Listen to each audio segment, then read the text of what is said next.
Terima kasih Khai dan juga Mazalin dari studio. Kami teruskan saja dengan perkembangan utama di PWTC. Mengambil kira senario semasa di mana berlaku peningkatan mendadak perbuatan tidak bertanggungjawab, pihak yang sewenang-wenangnya mengeluarkan kenyataan untuk mencetuskan permusuhan kaum. Pergerakan Wanita UMNO hari ini dengan nada tegas mahu Akta Hasutan 1948 dikekalkan. Ya, namun beberapa penambaikan yang bersesuaian perlu dibuat. Saya dan Exco telah membuat ketetapan dan telah disambut baik oleh puan-puan semua. Ya, dan juga beberapa NGO dan golongan profesional dan bukan profesional. Terdiri daripada berbilang kaum bahawa kita akan bergabung tenaga untuk menggerakkan satu kempen untuk mendapatkan 1 juta tanda tangan. 1 juta tanda tangan menggesa kerajaan supaya tidak mangsuhkan Akta Hasutan demi keselamatan, keamanan dan perpaduan tanah air. Setuju atau tidak? Dan saya nak minta ini. Hari ini saya telah mula dapat. Sementara itu, pergerakan pemuda juga senada dengan ketegasan sayap wanita. Ya, tegas pemuda, apa yang sensitif dan apa yang boleh merosakkan perpaduan kaum jangan sesekali disentuh. Kepada pucuk pimpinan kerajaan, pemuda berpesan, walau apapun pindaan dan penambahbaikan kepada Akta Hasutan, walau apapun nama yang diberi kepada akta ini, kita mahu kuasa yang ada dalam Akta Hasutan dikekalkan dan jadi perisai untuk semua. Kerana percayalah, tanpa perisai ini negara kita pasti hancur. Pergerakan Puteri UMNO pula mendedahkan wujud tindakan pihak tertentu merekrut anak Melayu untuk tujuan menyebar doktrin liberalisme, sosialisme dan juga komunisme. Ya, mereka bergerak aktif melalui beberapa program yang bertopengkan demokrasi. Mereka menggunakan platform program ini untuk menghasut, membasuh, memprogramkan pemikiran anak-anak Melayu kita tentang kerajaan, menolak beberapa perkara yang termaktub dalam perlembagaan dan menjadi pelapis kepada ancaman liberal, sosialis dan komunisme di negara ini. Dan sebagai tanggungjawab Puteri memastikan pemikiran generasi muda bersih dan mendapat maklumat yang tepat, sayap UMNO itu menubuhkan satu pasukan khas. Inilah pasukan Puteri UMNO yang kita gelar Barisan Semut Api. Kita wujudkan pasukan ini. Dalam diam kita atur strategi. Kita tepis segala propaganda, penipuan, fitnah dalam media sosial. Suara tegas supaya pegangan Tanah Rizab Melayu turut berkumandang di PWTC. Pergerakan wanita mengingatkan kerajaan negeri supaya mematuhi dan juga memastikan semua Tanah Rizab Melayu yang telah dibatalkan diganti wajib semula mengikut enakmen Rizab Melayu masing-masing. Gesaan itu disuarakan berikutan terdapat beberapa negeri di mana Tanah Rizab Melayu semakin terhapus tanpa gantian wajib. Saya nak syorkan supaya pindaan enactment Rizab Melayu dibuat, diberi kuasa kepada Peguam Negara sebagai custodian of public interest untuk diberi hak kepada beliau untuk membawa petition untuk ganti wajib ini. Kalau dah orang lain tak nak buat, kita terpaksalah ya, minta kepada Peguam Negara untuk menjaga kepentingan dalam perlembagaan ini. Biarlah Peguam Negara atas dasar ya, kepentingan umum, beliau boleh membuat satu petition untuk tanah-tanah yang diambil itu diganti wajib nanti. Bagi melindungi Tanah Rizab Melayu, pemuda UMNO mencadangkan agar kerajaan mewujudkan Majlis Amanah Tanah Melayu di seluruh negeri dan menggesa supaya enakmen Rizab Melayu negeri-negeri dikuatkuasakan sepenuhnya. Juga menyemak semula Tanah Rizab yang telah diwartakan keluar dan memastikan tanah-tanah terlibat digantikan dengan segera. Pemuda tidak akan sama sekali berdiam diri dalam hal ini. Kita akan membawa isu ini untuk ke pentas nasional dan menggesa agar enactment Rizab Melayu negeri-negeri dikuatkuasakan sepenuhnya. Beliau turut menyentuh soal pemilikan hartanah orang Melayu di bandar. Berdasarkan statistik terkini, kaum Bumiputera itu hanya memiliki 5% daripada jumlah hartanah di Malaysia. Banyak sebab musibat yang berlaku. Ini berlaku. Pemaju perumahan, kalau tak boleh jual kuota Bumiputera dalam tempoh 6 bulan, mereka dapat pengecualian. Ada yang tak bertanggungjawab lagi kuat mengelat. Mereka kurangkan promosi kepada Bumiputera sebab tahu akan dapat pengecualian dan boleh jual di pasaran terbuka. Justru bila mencadangkan tempoh untuk mencari pembeli Bumiputera dilanjutkan selama 9 bulan atau kerajaan menerusi syarikat berkaitan kerajaan boleh membeli unit kuota Bumiputera dari pemaju bagi tujuan memperkasa agenda Bumiputera. Semalam, Timbalan Presiden UMNO Tan Sri Muhyiddin Yassin semasa merasmikan persidangan ketiga-tiga sayap UMNO menggariskan 7 langkah pembaharuan yang perlu dilaksanakan segera untuk menjadikan UMNO Parti Harapan Orang Muda. Dan hari ini pemuda UMNO menggesa ke pimpinan tertinggi menyegerakan proses meremajakan parti sebagai wadah menjamin kelangsungan perjuangan masa depan. Saya tak mahu begitu. Jelas Khairi, UMNO perlu melakukan perubahan drastik jika ingin kekal relevan. Kami mahu suara orang muda di segenap ceruk pimpinan parti, pemuda di Dewan Rakyat, pemuda di Dewan Undangan Negeri, pemuda dalam GLC, pemuda jadi timbalan menteri dan lebih ramai pemuda jadi menteri. Beliau berkata demikian ketika menyampaikan ucapan dasar Ketua Pemuda pada perhimpunan pergerakan itu di Dewan Tun Hussein On. 50 tahun lalu, UMNO dipenuhi dengan barisan kepimpinan tenaga muda yang menjadi Menteri Besar dan Ketua Menteri Melaka selain menjadi timbalan menteri dan pengurusi GLC. Sehubungan itu, Khairi meminta pemimpin UMNO menyegerakan gandingan pemimpin UMNO lama yang berpengalaman dengan anak muda untuk menentukan kegemilangan bangsa. Peralihan kuasa daripada barisan kepimpinan lama kepada generasi muda sememangnya sebahagian langkah permajaan UMNO yang amat dialu-alukan. Namun, ia bukan jaminan total sokongan padu rakyat dapat diraih.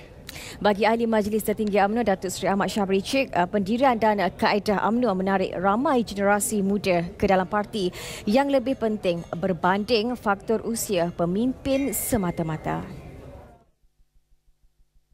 Apakah sekiranya setelah diberikan kepimpinan itu pada orang muda, UMNO masih relevan atau tidak? Jadi ia bergantung kepada apakah pembawaan yang dibawa oleh orang muda kalau diberikan peluang ini. Apakah ia masih mampu untuk menarik orang ramai atau tidak? Yang tiga perlu kita lihat, jangan terlalu takut tentang orang muda, orang lama. Kita lihatlah parti pembangkang. Misalnya pemimpin PKR pun orang tua. Pemimpin DAP, walaupun dianya Siusa Agong je, Lim Guan Eng tu nampak muda, tetapi di belakangnya ada orang tua. Paling utama, setiap perubahan perlu dijalankan secara teratur memandangkan UMNO mempunyai sistem-sistem tertentu dalam pentadbiran yang bermula dari peringkat bawahan sebelum seseorang itu memegang jawatan tinggi dalam parti. Pergerakan wanita UMNO berharap kedudukan wanita dalam barisan kepimpinan diberi penambahbaikan dengan mengusulkan tambahan 1 jawatan Naib Presiden dan Naib Ketua UMNO bahagian dalam kalangan wanita. Harapan wanita ia dapat dipertimbang dengan mengambil kira pengorbanan wanita UMNO dalam mencairkan agenda ini.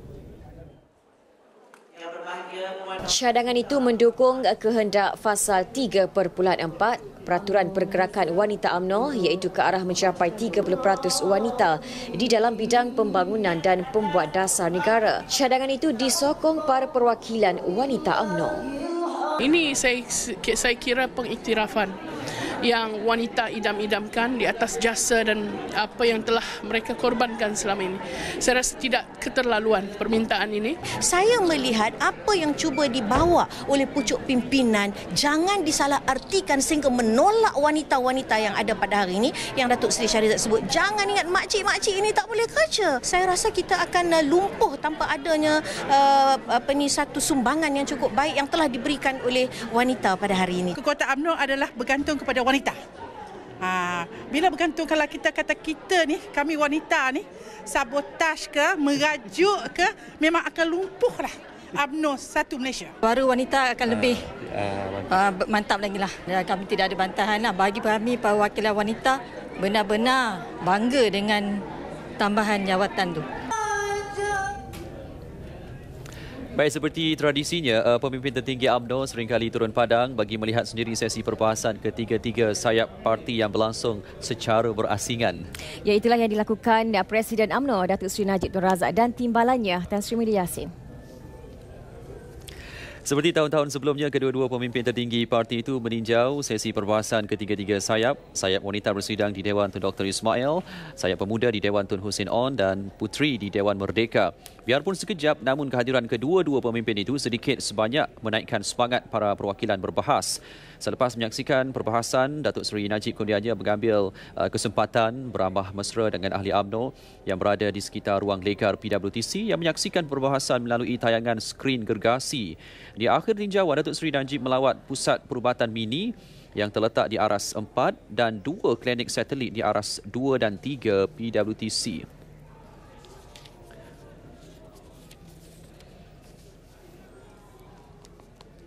Sementara itu, timbalannya Tan Sri Muhyiddin Yassin sebenarnya turut meninjau kesemua Dewan Perbahasan tiga sayap UMNO bermula dengan sayap puteri di Dewan Merdeka. Tan Sri Muhyiddin kemudiannya mengadakan pertemuan tertutup bersama Kelab UMNO luar negara.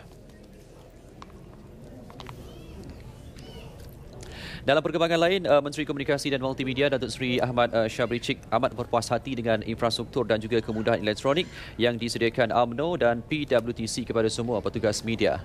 Bagi beliau juga yang Ahli Majlis Tertinggi UMNO, pusat operasi media yang untuk semua agensi media yang bertugas untuk persidangan UMNO kali ini jauh lebih baik berbanding sebelum ini.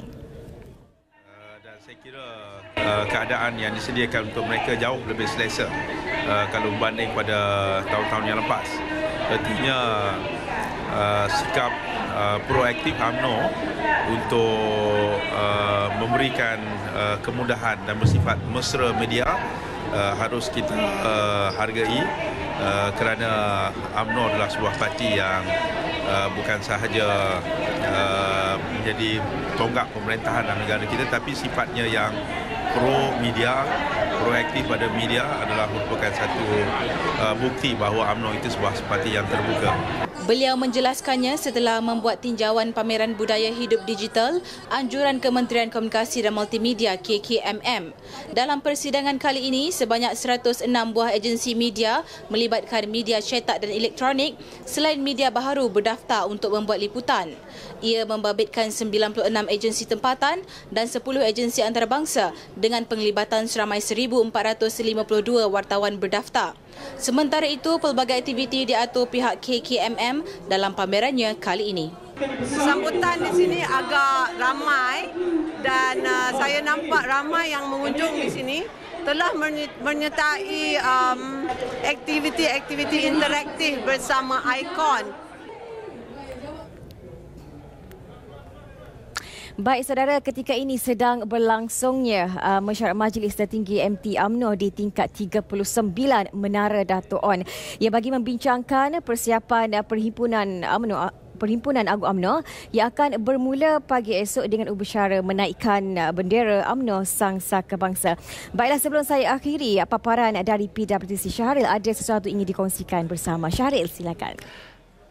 Baik, terima kasih Atikah. Sebelum saya nak jengah keadaan semasa di lawan maya berhubung dengan Perhimpunan Agung UMNO ini, sebenarnya seperti Atikah katakan tadi, pada ketika ini berlangsungnya mesyuarat Majlis Tertinggi MT UMNO di tingkat 39 Menara Dato' On yang dihadiri pucuk pimpinan UMNO secara tertutup, tetapi mungkin rakan saya Alia Jasmine yang pada ketika ini berada di sana ada sesuatu nak diwar-warkan kepada para penonton. Kita bersama Alia seketika.